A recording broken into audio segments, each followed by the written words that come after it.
Hello there. My name is Murray. I'm with my co-host Corey, and we are the Real Guys. This is Sign Radio, and this is the Real Show with two E's. The music you just heard was "Ooh Child" by Five Stairsteps from 1970, featured in the soundtrack of Guardians of the Galaxy. 1970. What was that year like, Corey? Riveting. Riveting. Was it a riveting year for you? Spandex and glam rock and good times. Yes. We've got a packed show for today with a special broadcast because every broadcast is indeed special to us.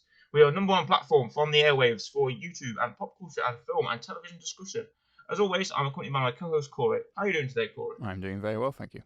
Also, you can recently more find us on Instagram at The Real Show FM and on Twitter at The Real Show FM. So, nice to plug those two right off the gate, Corey. What are we going to be talking about today? We've got a little bit of a review in store of one of the hottest television shows of the last few months. Yes, we do indeed. We are talking about WandaVision, the Marvel Disney Plus episodic series. Yes, indeed.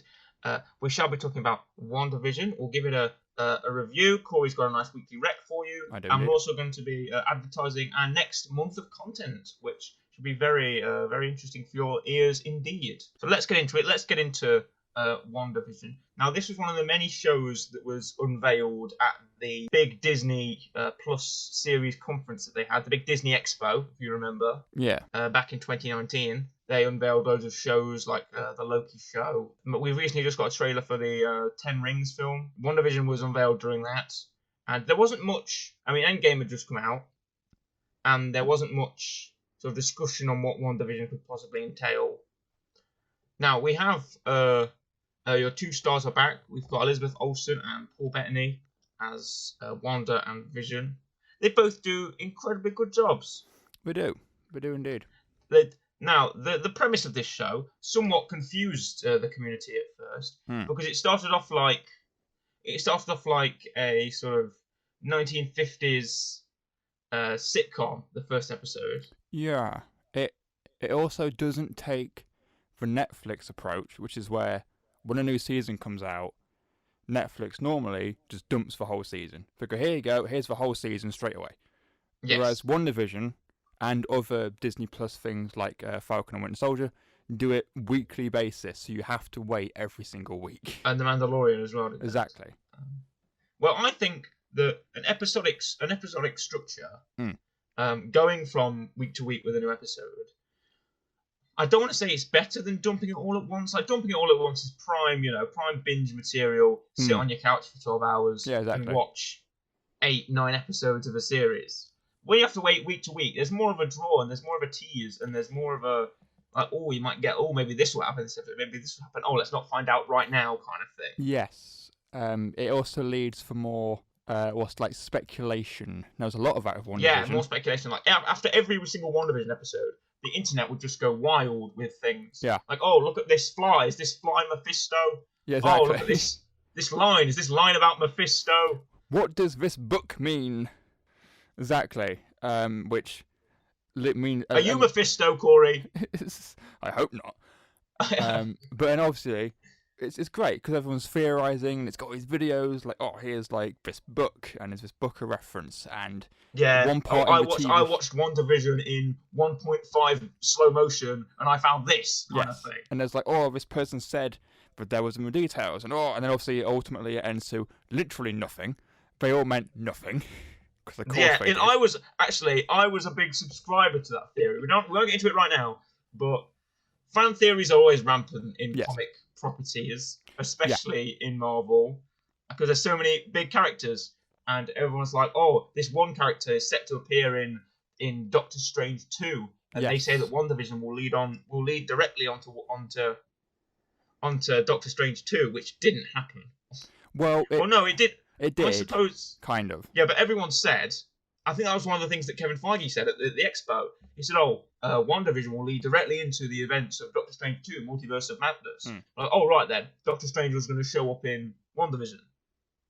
Or a big MCU character is going to show up in WandaVision. And all these leaks were coming out about the X-Men and stuff like that. And we'll get onto that later. All the X-Men and stuff like that. But then it didn't end up happening. No, it does still, or at least theories suggest it does still lead into Multiverse of Madness, just in a different way to what people expected it to.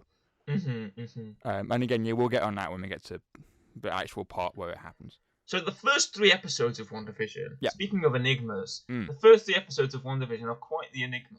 Yes. They go on as if nothing is wrong. No, the first episode, also the first 2, I believe it's only the first 2 are black and white. Yes. And then I can't remember if it's the first line, but one of the first lines in the film is they're in the house, 1950s house, and then Vision's there, and it says, "Oh, Wanda, welcome home," which is like one of the first things said, and it essentially makes it look like she's been back from somewhere, and then that's it. Yeah. And it's like Vision works in an office, which gets explained. His boss is coming over. There's some kind of anniversary or something that's happening on the calendar. Nothing gets explained.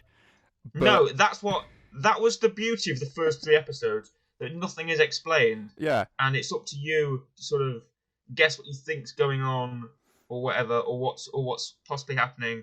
Like, he invites his boss. His boss comes round in the 1950s, and every episode is like a parody of a popular sitcom of that era or that time. Yeah, because every episode goes forward 10 years, as in so the first episode is 1950s, and then the second episode is the 60s. It's not set in them time zones, but it's very obvious when you're watching them, it's a sitcom from that era, essentially. Yeah. So, first off, you get a black and white 1950s. Yeah. They enter the town of Westview, which is in New Jersey, I believe. Yeah, somewhere near there. Vision works at this computer company, and his boss is coming over for dinner. So, then Wanda is, they're newlyweds, and Wanda is sorting the house. And then we get the introduction of Agnes, who is sort of the neighbour supporting character. By the end of the series, she was my favourite character in the show, but that's for a reveal later. And throughout the series, you get sort of little teasers of things that aren't quite right. Yeah. The sequence where Vision's boss is eating steak or whatever, and he starts choking on it. And then things start to sort of fracture, and Wanda drops this voice she's been putting on. Like, she's been putting on this voice of, I won't do an impression, but yeah, I'll do an impression.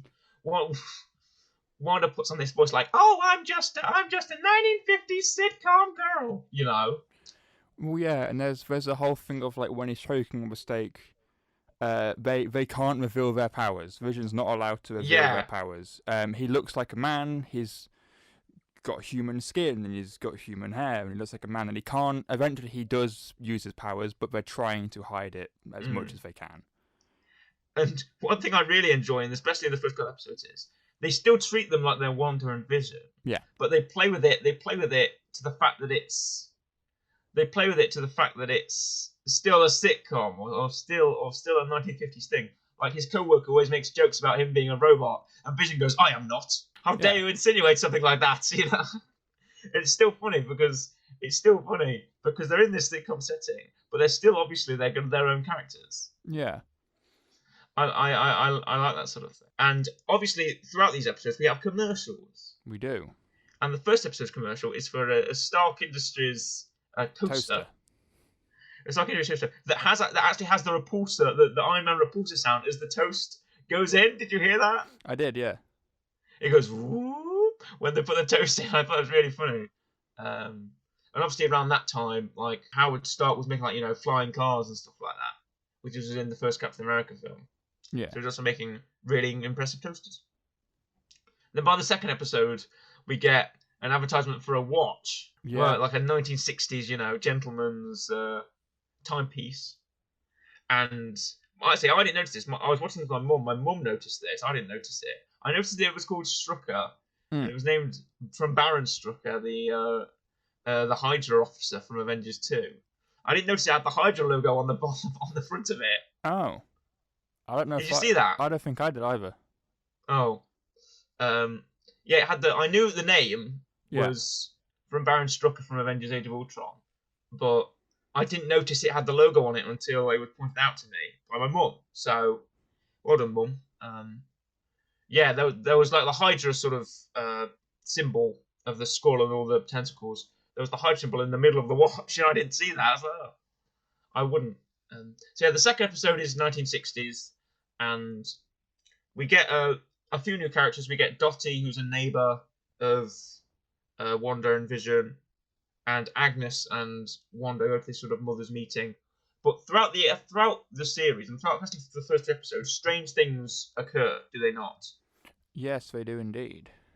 Yes. In the first episode, we get a woman who is watching. We don't see, but we see a woman in sort of a black sweater or something watching WandaVision on the television. Yes. On an old-timey TV, and she's writing something down, and we see a logo, and I initially, I immediately recognised it as the Sword logo, because Sword, I think, have appeared in Agents of S.H.I.E.L.D. before, or something like that. They're in that, and I believe what's the guy? Was it Wu? That's the guy from. Yeah, Agent Jimmy Woo. Yeah, he was an Ant-Man. Yeah. So they've appeared. Yeah, and his voice is on the radio in episode 2. Yes. It's his voice on the radio in episode 2, going, what's happening to you, Wanda? What's going on? And I recognised because his name was credited in the credits. I was like, oh, it's Agent Wu. Yeah. What's he doing in this? So that was interesting. But yeah, I knew it was Sword. I was like, right, okay. Sword are this. Initially, Sword were the sister agency of S.H.I.E.L.D., and they deal with like space, things that happen in space. Yeah. Well, Wanda and Vision have never been to space, but the MCU Sword deals with like living weaponry, or like sort of their equivalent to metahumans, like enhanced. They call them enhanced humans or whatever. Yeah. With superpowers. Yeah. Sword used to mean Sentient World Observation and Response Department. Yeah, like Space Shield. Yes, and then it got changed to Sentient Weapon Observation and Response Department. Yeah, so they deal with and Vision is basically a sentient weapon. Yeah. So that's why they're included. So episode 2, we get the transition to the 1970s. Wanda sort of resets reality, so it's clear she's influencing this somewhat, and she turns everything into colour to the 1970s. Yes. And then we get the beekeeper coming out of that hole. Yep. He emerged from the manhole on the street, and the internet was like, "Oh, who's this guy?" People thought it was Swarm. Who's this Hydra villain who uses bees? And that's the thing. We've got to address the fact that we've got to address the Mephisto thing, haven't we? Yeah. Right. There's this Marvel villain for the uninitiated. There's this Marvel villain who is a demon. He's like the devil, and his name's Mephisto. And he is rumoured to be the villain of Doctor Strange 2. Yes. And Multiverse of Madness. So people were assuming that Mephisto would somehow show up in WandaVision or be involved in WandaVision. Everyone's thinking, oh, it's not Wanda that's made this. It's Mephisto's controlling Wanda. It's Mephisto's controlling the world. It's Mephisto who's this sword director. He's secretly Mephisto. In the later episodes, there's some focus on the fly on a wall, and people were like, "Oh, Mephisto is that fly," because in the comics, Mephisto approached Wanda in the form of a moth or a fly or something like that, and that's what people stuck to. And all throughout the while, people were like, "This thing means Mephisto. This guy means Mephisto. This line means Mephisto," and Mephisto never bloody showed up. No. Doesn't turn up. However, if he is the villain of Doctor Strange 2, I can't wait for Doctor Strange to try and bargain with Mephisto. That'd be good fun. Yeah. But no, there's no Mephisto. It doesn't exist. I remember seeing people say the rabbit was Mephisto at one point. The lamp was Mephisto. The door is Mephisto. However, apparently, and we'll kind of get to this later as well, there's a part with a rabbit where like they were supposed to do more, and the rabbit was actually supposed to be this weird like monster creature, but then they cut it because they thought it took too much attention off of Wanda and Vision. So the rabbit was actually supposed to be something, but they took it away. Oh yeah, and the fly was supposed to be something as well. But episode 3, I think, is where it really picks up. That's the one where it gets revealed it's a TV show. Is that episode 4? Yeah, Wanda gets pregnant, and her kids sort of magically appear. Her babies magically appear. Yeah, quick birth. Yeah, very quick birth. It's magic birth. And then there's things happening outside, like things are sort of moving outside or whatever. There's strange happenings. Strange happenings? Yeah, then we get a new character. Doctor Strange Happenings. Geraldine is a new character who turns up, and she helps Wanda to deliver her new magical babies. But then we see that things aren't all as they seem. Agnes has been snooping around, and they say that Geraldine doesn't have a home or a family. She's not in Westview. Yeah.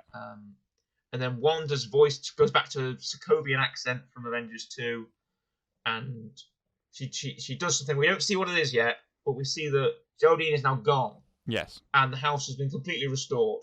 Yes, and then Vision comes back, asks where she is, and Wanda makes up some excuse that she's gone home quickly. She's had to rush home. Yes, and then we see Geraldine burst out the force field and land on the ground. I believe.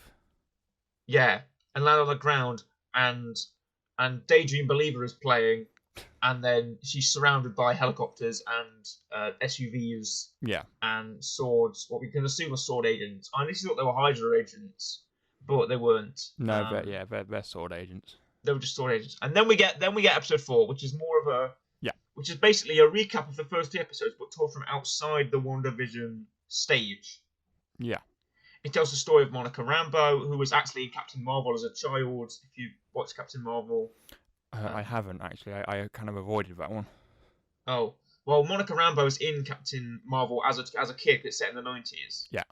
She's there as a child, and her mother, Maria Rambeau, is actually there as an adult. She's friends with Captain Marvel. But yes, Monica's mother, who passed away. Passed away. She dies of cancer during the blip. Yes. Which is the events of Avengers Infinity War and Avengers Endgame. Yeah. You know, Thanos did the snap, and he blipped everybody away.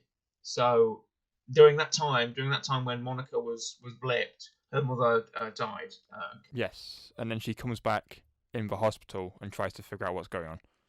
Yeah, and then 3 weeks later, she's sent to work again by Director Hayward, who isn't Mephisto, to help FBI agent Jimmy Woo, who is who has sort of got played by Randall Park, who people have really attracted to through this. Through these few episodes, he's really a good. bit of a fan favorite overnight. I liked him. Yeah, he learns his close-up magic, his card trick from Ant-Man. Do you remember that? He was always amazed by when Scott would do his close-up magic to his face. He's like, "How do you do that?" And then he's finally figured out how to do it. For 5 years. There's the one bit as well. I think it's somewhere early on where he's talking to Hayward and he's like, "Oh, I'm gonna I've called my friends and they're gonna be here in 20 minutes." And he walks off and then picks his phone up and tries to call someone to be there in 20 minutes. Yeah. But he's not the only character who's making a return in this show. No, he's not. I popped for this. Darcy Lewis from Thor is back. Kat Dennings. It's been a long time since she's turned up. The last film she was in was Thor 2, I think. Yeah, I believe so. But I love that when the world still exists, the world around them still exists, these characters still exist, bring them in, get old characters back. I love stuff like that. It's real fan service. Yeah, exactly. They get her, she studies astrophysics. That they bring in Darcy Lewis, who's finally got a doctorate. She was doing that in Thor 1 and 2, and she's finally got it, and I appreciate that character development. Yeah. But she discovers that there's broadcast signals coming from WandaVision, the sitcom, and she gets her old-timey television to actually tune in and watch the show. So then they figure out that everybody who was in the show actually has a life outside the show and is sort of captured by it. And if you actually look at everyone's rap sheet, you find everyone except Agnes, and I think that's good. There's a little tease there too that Agnes, they can't find anything else on her. But unfortunately, Monica Rambeau has been sucked into the WandaVision anomaly, and they see her pop up on the show. So then they watch what she's doing, and she helps deliver the baby. So it goes through all of the episodes. Yeah. It goes through episode 1, which is when Darcy discovers the WandaVision show. Episode 2, where Agent Wu gets on this old-timey telephone and manages to call into the frequency of the radio and actually try and communicate with Wanda, which happens in episode 2. Yeah. And by episode 3, Monica or Geraldine is there, and she gets a speaking role, as they call it. And then we finally get what happened. We see that she mentions Ultron to Wanda. Wanda freaks out, and just blows her away out Yes. the house and out of the town. Yep. And then for a split second, we see Vision with Infinity War Vision with his head ripped out and all that. That was nightmare fuel. But I think it was to say that, you know, Vision's clearly dead. Yes. Everyone was thinking that, because that's what Hayward said. Hayward says, like, oh, Wanda's gone mad. She broke into our facility, and look at this video. She broke into our facility and she destroyed all of our science, and she took the body of the Vision, that kind of thing. Which we end up finding out she didn't do. No. But we made to believe she did. So that's why everyone was like, oh, is she just puppeting Vision's dead body around? Yeah, this is the thing. Like, because I remember when I first watched this, and I remember going, I swear Vision's dead. I swear he died in Infinity War. And I remember Googling it and going, oh, and it's like, yep, he's dead. He's not alive anymore. And that didn't make sense. And then, it gets explained in rabbit ears that she broke in and stole Vision's body. She storms in, breaks down the complex, got Vision's body, and that Vision doesn't know what's going on, essentially. He's alive, but he has no idea what's happening, no idea where he is. So by episode 5, we hit the sort of 1980s, early 1990s sort of time. Yeah. And Agnes is sort of taking more of an active role to look after Wanda's children, Billy and Tommy, who are also heroes in the comics. And so we see that Darcy is trying to make contact with Vision and sends him an email through the technology is improving through sort of the primitive email system of the 1980s, 1990s. Yeah. And then Vision freaks out. He brings this guy. I forget his name. His co-worker, and his co-worker's like, "Oh, you've got to stop her. She's crazy. She's trying to mess everything up. She's brainwashing everybody." And Vision's like, well, "Yo, what's going on?" They have a dog as well. They get a dog called Sparky, who ends up dying by the end of the episode. It's at this point as well that we find out that Vision, I don't think Wanda's done it yet, but Vision has the thing where he can tap on people's foreheads, which makes them essentially go back to their state before. It's kind of explained that people in this world are playing characters like a sitcom, and then that both Vision and Wanda can make them go back to who they were before all this happened, hence why the guy is telling her that he needs to be stopped, and then he can essentially turn the character back on and they become, I'm a jokey sitcom guy and who works in an office, hardy ha. Because I think everyone gets sent the email as well, and everyone's kind of just joking about it. Oh, it's spam, it's playing a plank on us, it's whatever. So then we get that Hayward, director Hayward, and his dude send like a sword drone out to try and take out Wanda or whatever. And then is that where the sort of the little helicopter comes from?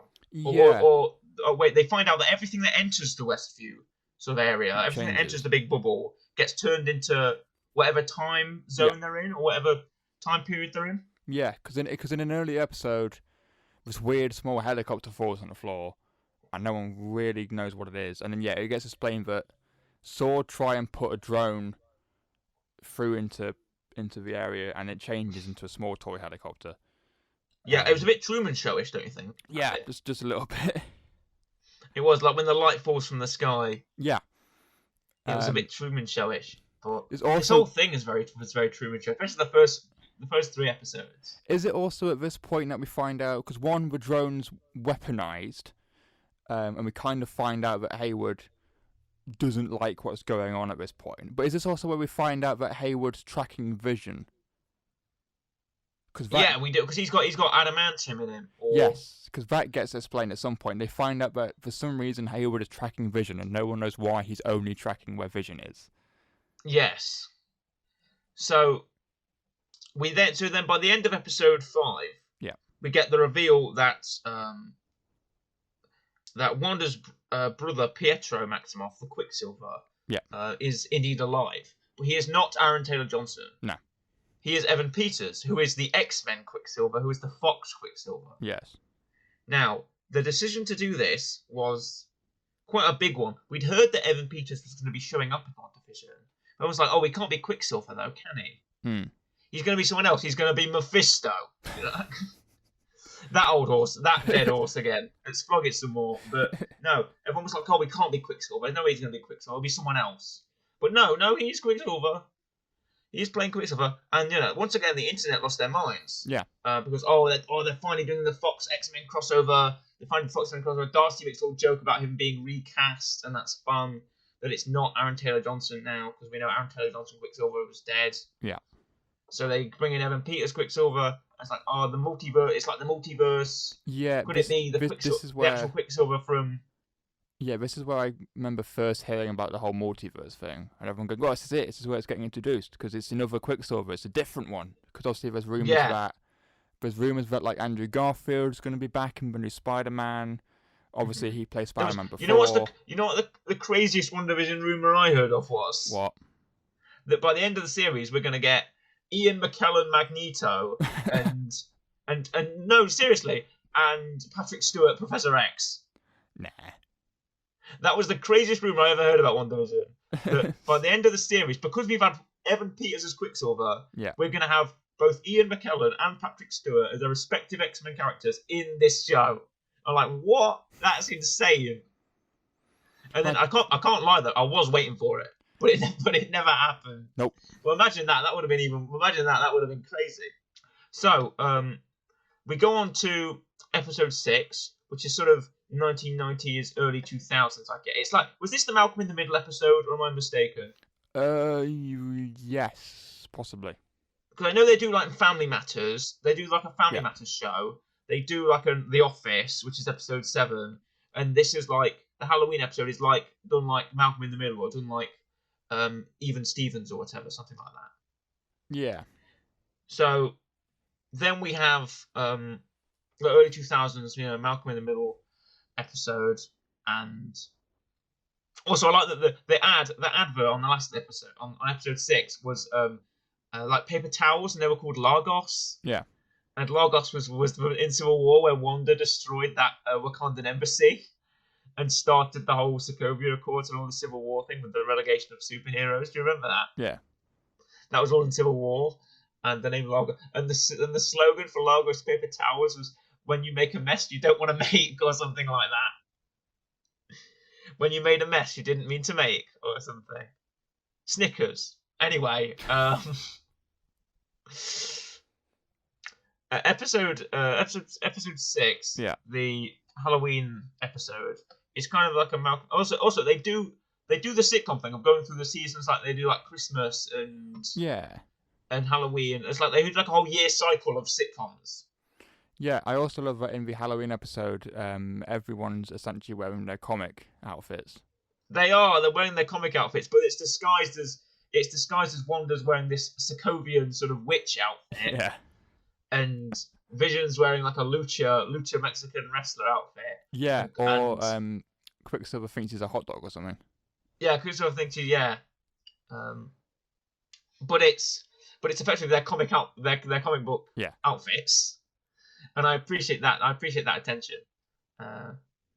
So then we see that Monica's been at work to try and get a vehicle, like an astronaut moon vehicle, to drive into the to break the fourth wall. Initially. Yes, this is where I saw another rumor pop up.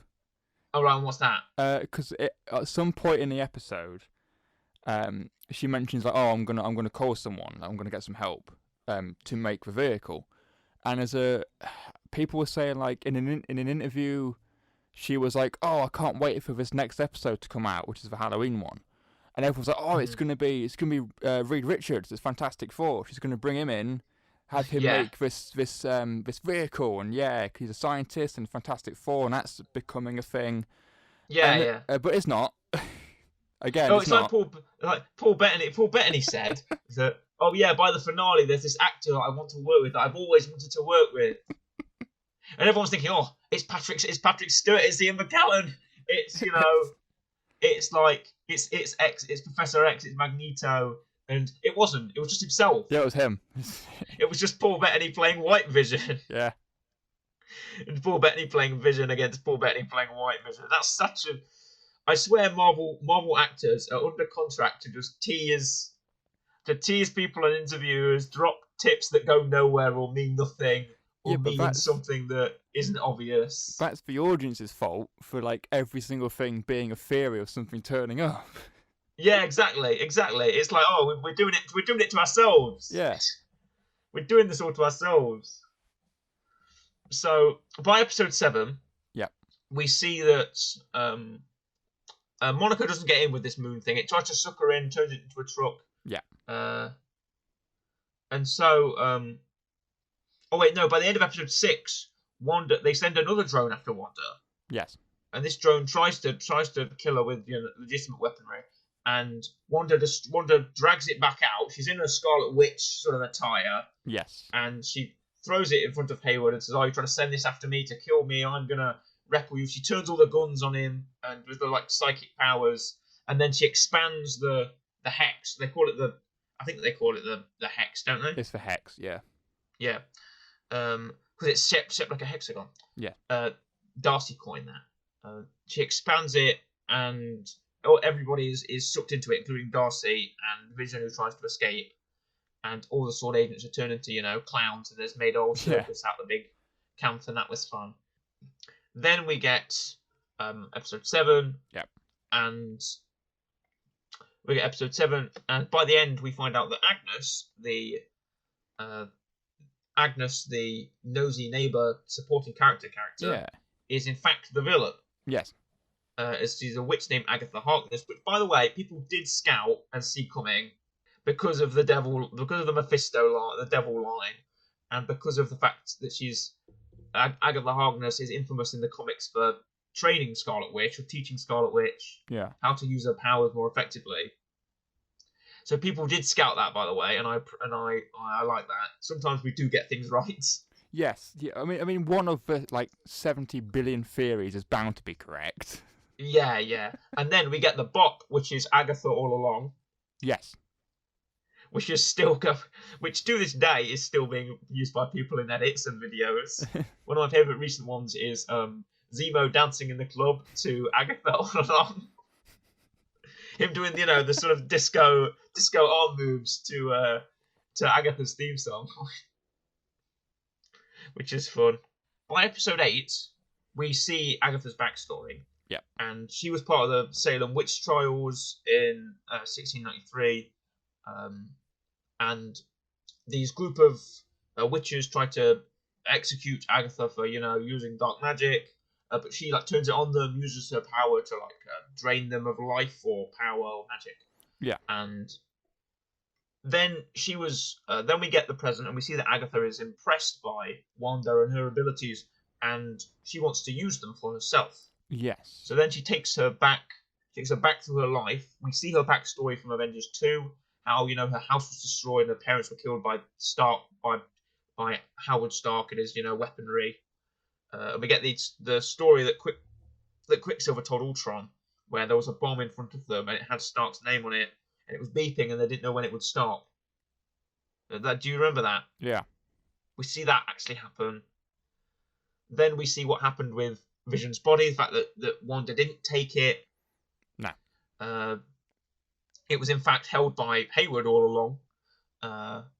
It was held by director Hayward, and he sort of refitted it and used the power of the hex to allow him to enter it, to allow this new Vision to enter. And it's White Vision from, I think that's a reference to an Avengers video game. Yeah, I think so. Am I correct in thinking that? I know there's an Avengers video game where there is a white Vision. Yeah. And it's like a shield, but instead it's a shield created Vision, not a sword created one. Yeah, I believe you're correct. Okay. Then we get Agatha versus Wanda. It turns into one of those classic Marvel CGI fights where we have two people firing indiscriminately coloured projectiles at each other, right? Yes. Which is what most Marvel finales turn out to be. I mean, yeah. We get purple balls of magic versus red balls of magic, and blue lasers versus yellow lasers. Yes. And it gets a bit Man of Steel-ish, I think, in Vision and White Vision's fight, because they're smashing each other into big gas trucks, and they're smashing each other into buildings. and they're flying around. And Vision. Now this is very typical. Vision resolves the fight not with his fists and with his head laser, but with his mind. He tricks him.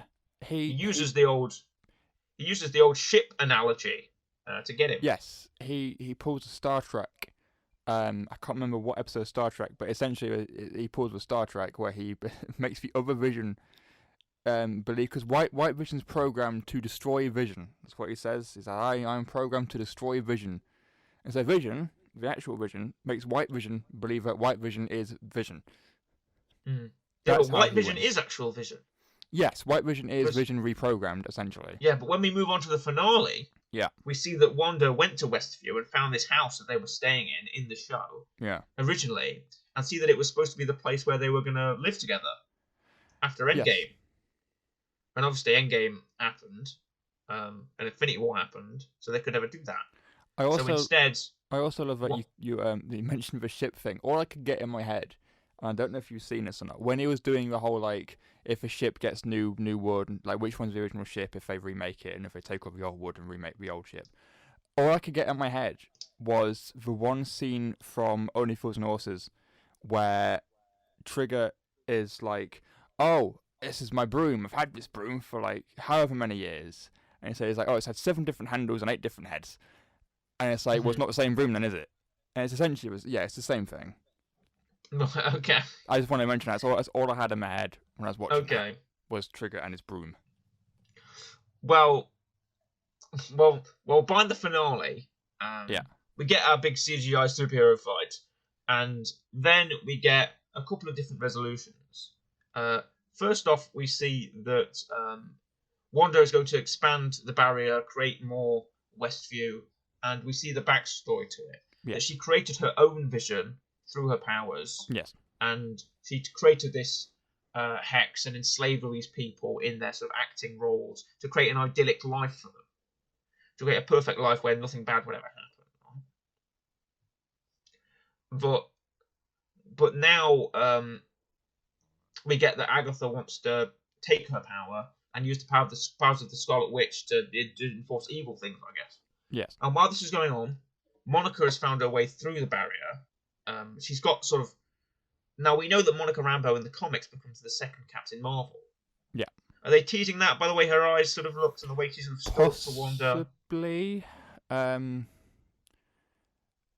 yeah, but it then brings the question of Captain Marvel still around. Which I assume she is. I assume so. Maybe it's just a case of Captain Marvel does stuff in space and this one does stuff on Earth or something. Maybe that's what we do. Maybe there's two of them. Let's go to the old. Let's go to this Quicksilver. Yeah. This Pietro, who isn't actually Pietro. No, he's not. Because throughout the series, Agnes or Agatha mentions a Ralph who is her husband. Yes. And then we see that Pietro is actually just an actor who's Evan Peters, and he's called Ralph Boner. Yes. Which is funny for some reason. And then everyone puts their head in their hands and goes, oh no, they've Mandarined us again. Yeah. Because listeners and followers of The Real Show will know that I'm very angry by the fact that in Iron Man 3, they hired Ben Kingsley to play the Mandarin. It turns out it wasn't Ben Kingsley at all. Ben Kingsley was just playing an actor playing the Mandarin. Yeah. You know, it's because they do that twist villain thing, which Marvel loves. Yeah. Marvel loves the twist villain. Oh, you think it's this nosy neighbor who turns up all the time with potted plants and cheesy lines. Oh, it turns out she's the villain. Oh, what? You think that this Pietro, this new Quicksilver, is actually the X-Men Pietro because he's played by the same actor? And you think it's some kind of Fox crossover, and you're going to get Ian McKellen and Patrick Stewart at the end? Oh, it's Ralph Boner. You know, that's... Yeah, it's just this guy who's wearing a necklace that, because he's wearing the necklace, means he has powers. Yes, and he's mind controlled by Agnes. Yes. By Agnes. Like everyone else's. Yeah. So, Vision restores White Vision's memories, and White Vision just flies away. Yeah. We'll see him, I don't know, at some point. We'll see him again. He's coming back. Yeah. We'll have 2 Visions. Well, Well, no, we won't, because by the end of the episode, we see that Wanda actually says goodbye Yep. to her vision and her two twins, who have now grown up slightly. Yes. And she collapses the entire thing and frees everybody and traps Agnes in her sort of sitcom persona. Yep. So she can never leave that life. And everything is restored. And by the end, we see two post-credit scenes. One of them is Monica being told that by a woman who turns out to be a Skrull that Nick Fury is in space. Yeah. And a friend of her mother's, who I believe is they talk about Nick Fury. Yeah. Who was in space in Spider-Man 2 and Spider-Man Far From Home. We saw that Nick Fury is actually not Nick Fury in that film. It's actually Talos, who is the leader of the Skrulls. And then we see that the real Nick Fury is on a spaceship with loads of Skrulls. Yeah. So then the Skrull tells Monica that Nick Fury wants to meet her. And then in the next post-credit scene, we see Wanda, who is sort of in a cabin in the woods, in the snowy woods, and she is. I think this is the tease to Doctor Strange. We see her sort of sipping on a nice cup of whatever hot drink and walking into the cabin. Mm-hmm. But then we see her in the back of the cabin wearing her Scarlet Witch sort of garb and flipping through the pages of Agnes's book, which is the Magic Witch book. Yeah, which is where. So this is where I've heard everyone saying, but this is where Doctor Strange comes in. So. Because it's what you call an astral form, I believe. Yes. So what people are saying is that Scarlet Witch is astral projecting, which, if you've seen the newest way to put it in terms of like film goes, if you've seen the latest Star Wars film, it's essentially what Luke Skywalker does, where he sits in one place and he turns up somewhere else. You mean The Last Jedi? Yes. It's not the latest Star Wars film, it's the second. Like in the sequels, it's episode 8, episode 9 is Rise of Skywalker. But I take your point. Yes. So that's essentially what it is. What people are saying is she's going to be sat there, but she's going to turn up somewhere else. But where she turns up isn't actually her; it's a projection of her. And then at some point, form. Yeah, and that astral form was reading the book, trying to rescue her kids, to get her kids back. Yes, which is apparently where Doctor Strange is going to come in, because either going to bump into each other, or she's going to team up with someone else to try and get her kids back, or Mephisto has her kids. Yeah, or she's. That's what people have been saying. They're still trying to work in that Mephisto. Or she's going to open a portal that's going to make Doctor Strange go, I need to fix this, because that's not supposed to be there. You know how Doctor Strange turned up in Thor 3, maybe like that? Yeah, with the whole Loki thing.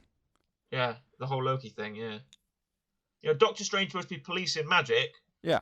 And Wanda's running amok with all this Westview stuff. Why didn't anyone ring him up about it? That's the one thing I've heard is like in 4, he's like, are you 4? Yeah, what are you doing? Oh, I'm trying to find my father, and he takes 4 to like Odin. It's like cool, yeah, because he's trying to keep track on why is Loki here, and then people are like, well, why isn't Doctor Strange turning up in this massive like hex? There's a massive hex here. He should be trying to figure this out. But everyone's like, well, we don't know where Doctor Strange is. He could be somewhere else. But it's like, why aren't the Avengers in every single Marvel film? Yeah.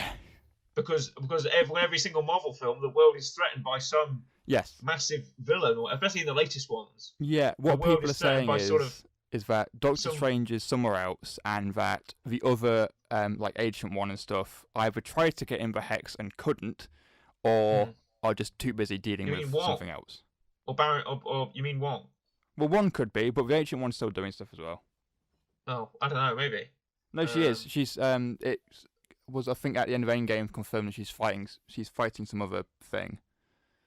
Oh right. Well, I know she turns up in Endgame. She has a cameo in Endgame. Yeah. So, and then we get the conclusion of WandaVision, and we get, hopefully the story will be continued in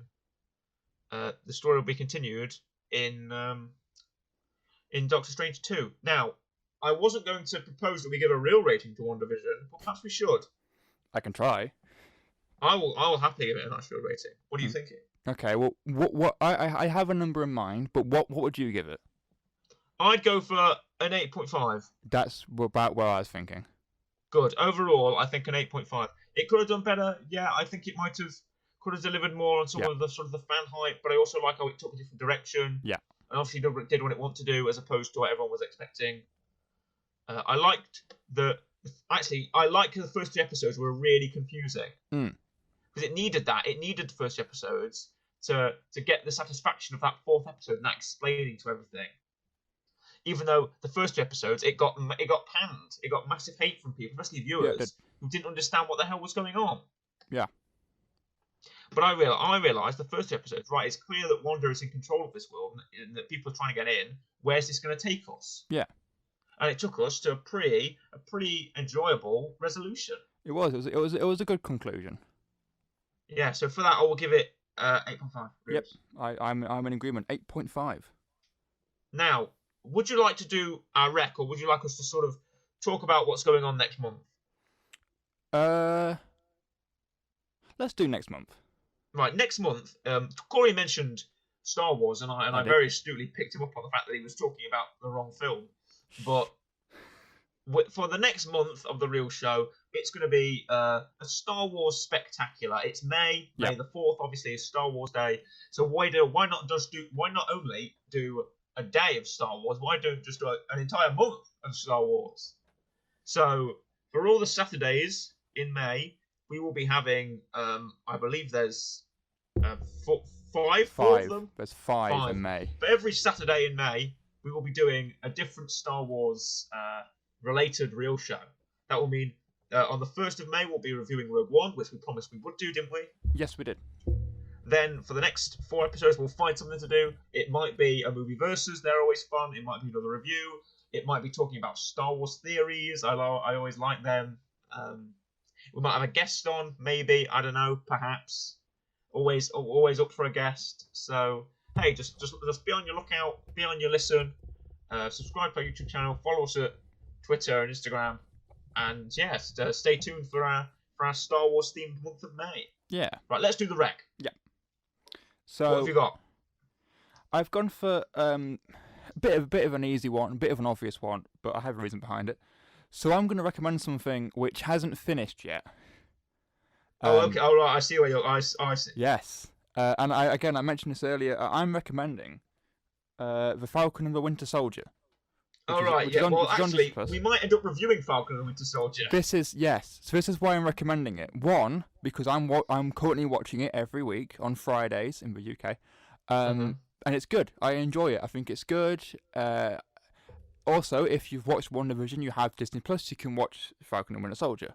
And because of the fact that at some point we're probably going to end up talking about it. And also, I think the fact that Marvel took the whole Zemo cut and made an hour-long video, which is the Zemo cut of just him dancing for an hour. I thought that was funny. Go to watch that as well. Probably don't watch the whole hour. It's just like 30 seconds on loop, essentially. Yeah.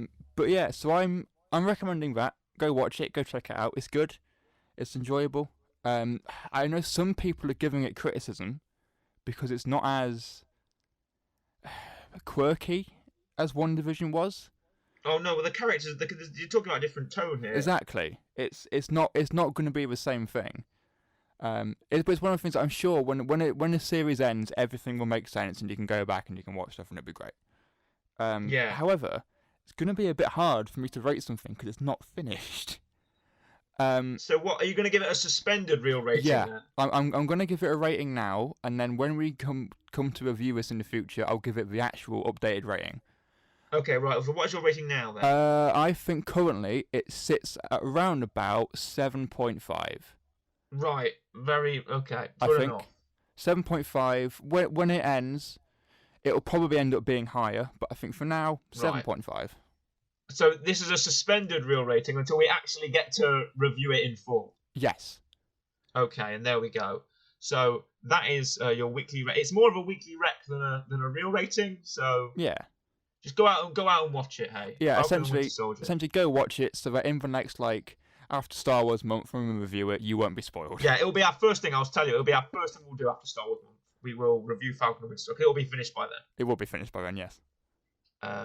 So.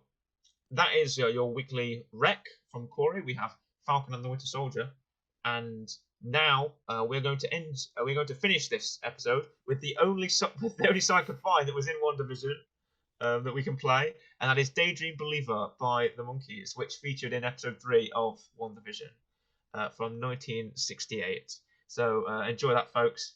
It's a bye from me and a bye from Corey. Goodbye. Goodbye.